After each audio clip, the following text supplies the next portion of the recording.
नमस्कार दोस्तों, आपका स्वागत है। मैं कुणाल आज आपके लिए लेकर आए हैं देश की 30 बड़ी राजनीतिक खबरें।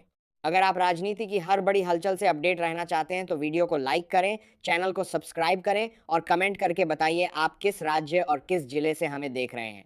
चलिए शुरुआत करते हैं पहली बड़ी खबर से। आशुतोष राका ने राजस्थान के सरकारी स्कूल दौरे के बाद जमकर बरसे और बोले कि शिक्षा सुधार पर ध्यान हो। ये रहा इंटरव्यू। नहीं, पहली चीज़ तो शिक्षा मंत्री जी अगर इतने ही ताकत स्कूल ठीक करने में लगाते तो शायद बात यहाँ तक नहीं पहुँचती। राजस्थान में 85,000 क्लासरूम है जो पूरी तरह जर्जर हालत में है। राजस्थान सरकार के पास कोई भी प्लान नहीं है। पिछले साल झालावाड़ के स्कूल की घटना के बाद 6 स्कूल्स में छतें गिर चुकी हैं, बिल्डिंग गिर चुकी है, हमारे बच्चे मर रहे हैं, लेकिन सरकार के पास कोई भी ना प्लान है ना इरादा है इनको फिक्स करने का। तो आप केस करिए, कोई दिक्कत नहीं है, आप हमें अरेस्ट भी कर सकते हैं। वैसे कल जो हम स्कूल जा रहे हैं एक्चुअली बहुत इंटरेस्टिंग होगा, क्योंकि कल आपको स्कूल के अंदर जाने की जरूरत ही नहीं पड़ेगी। आप बाहर से उस स्कूल की सच्चाई देख पाएंगे कि किस तरह से हमारी शिक्षा व्यवस्था बदहाल हो चुकी है। मैं एक बार फिर से मदन दिलावर जी से निवेदन करूंगा कि आप शिक्षा व्यवस्था को सुधारा कैसे जाए उस पर ध्यान दीजिए।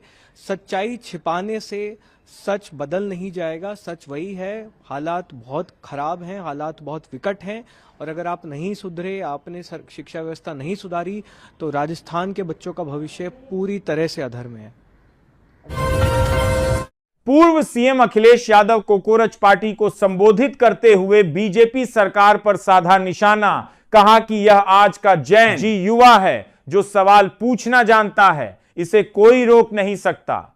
जिस सरकार को हम लोगों ने 10 साल से देखा है यूपी में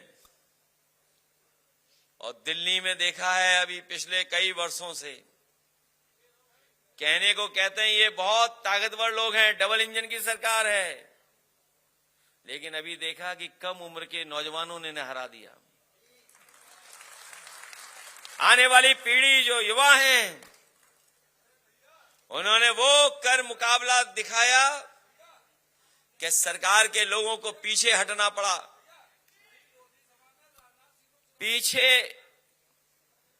पीछे हटना पड़ा सरकार को, और पीछे हट करके सरकार को स्वीकार करना पड़ा। और एक पार्टी अचानक बनी।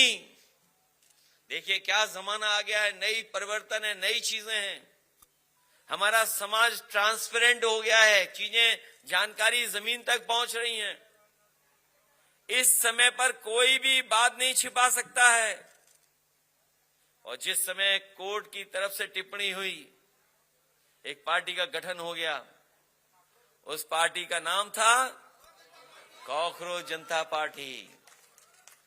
और नए जमाने के हिसाब से जो चीजें बनती हैं, बदलती हैं, उसने अपना पेज बनाया अपना, और जब पेज बना तो उसके फॉलोअर बढ़ने लगे। इतनी रफ्तार से शायद भारतीय जनता पार्टी के भी नहीं बने होंगे।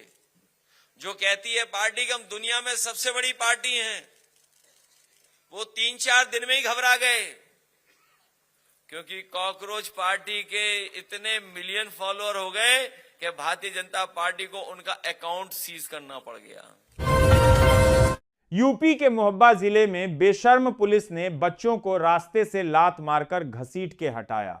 बच्चों ने अच्छी सड़क और स्कूल की मांग की और वे धरना बारिश में 2 घंटे से चालू था। वीडियो देखिए।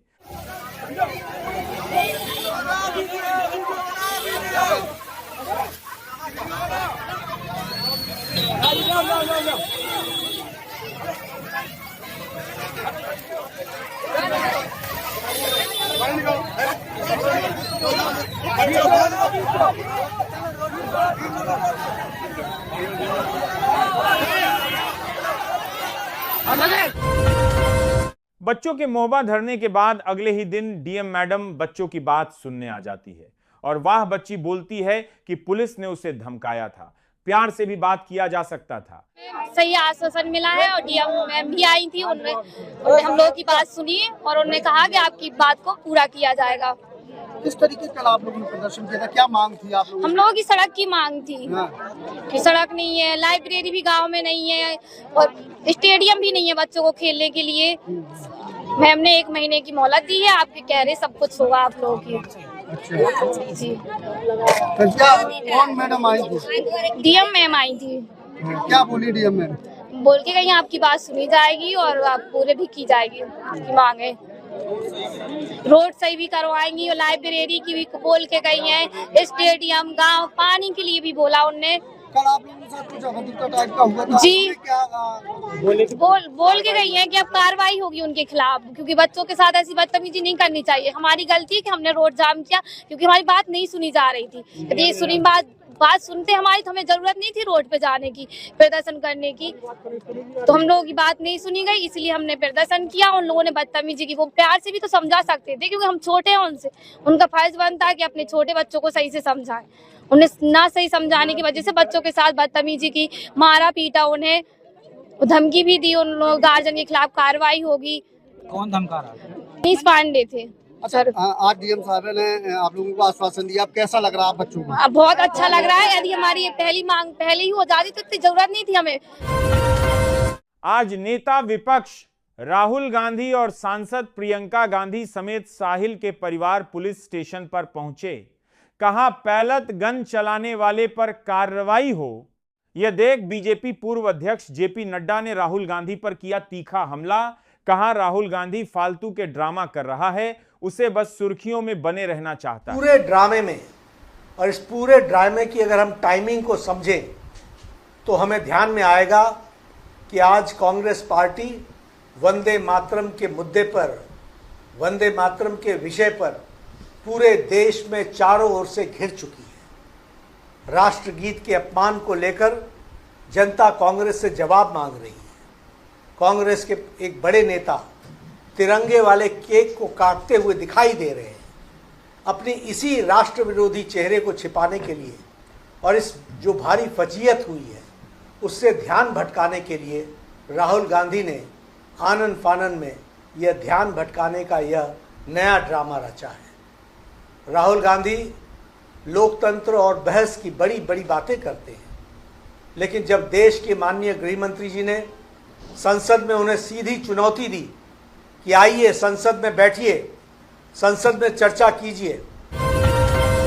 दिल्ली के पूर्व मुख्यमंत्री अरविंद केजरीवाल का बीजेपी सरकार पर साधा निशाना। कहा आज भारत बांग्लादेश से इकोनॉमी में पीछे हो गया है। मैं भी आपको एक ऐसी बात बताने जा रहा हूं जिसे सुन के हर देशभक्त को बड़ा धक्का लगेगा। भारत बांग्लादेश से भी ज्यादा गरीब देश घोषित हो गया है। पर कैपिटा इनकम सालाना भारत की है $2800 और बांग्लादेश की है $2900। उनकी हमसे ज्यादा है। 2014 में जब मोदी जी प्रधानमंत्री बने थे तो हमारी पर कैपिटा इनकम बांग्लादेश से बहुत ज्यादा थी। हमारी पर कैपिटा इनकम 2014 में थी $1600 और बांग्लादेश की थी $1100। आज बांग्लादेश हमसे ज्यादा आगे निकल गया। स्विट्जरलैंड की पर कैपिटा इनकम है $1,15,000, सिंगापुर की $99,000, यूएस की $90,000। 2014 में लोगों ने बड़ी उम्मीद के साथ मोदी जी को प्रधानमंत्री बनाया था कि हम अमेरिका को पीछे छोड़ेंगे। हमें क्या पता था कि ये विश्व गुरु का सपना दिखाने वाले लोग देश को इतना लूटेंगे, इतना चूसेंगे कि 12 साल के बाद देश बांग्लादेश से भी ज्यादा गरीब हो जाएगा।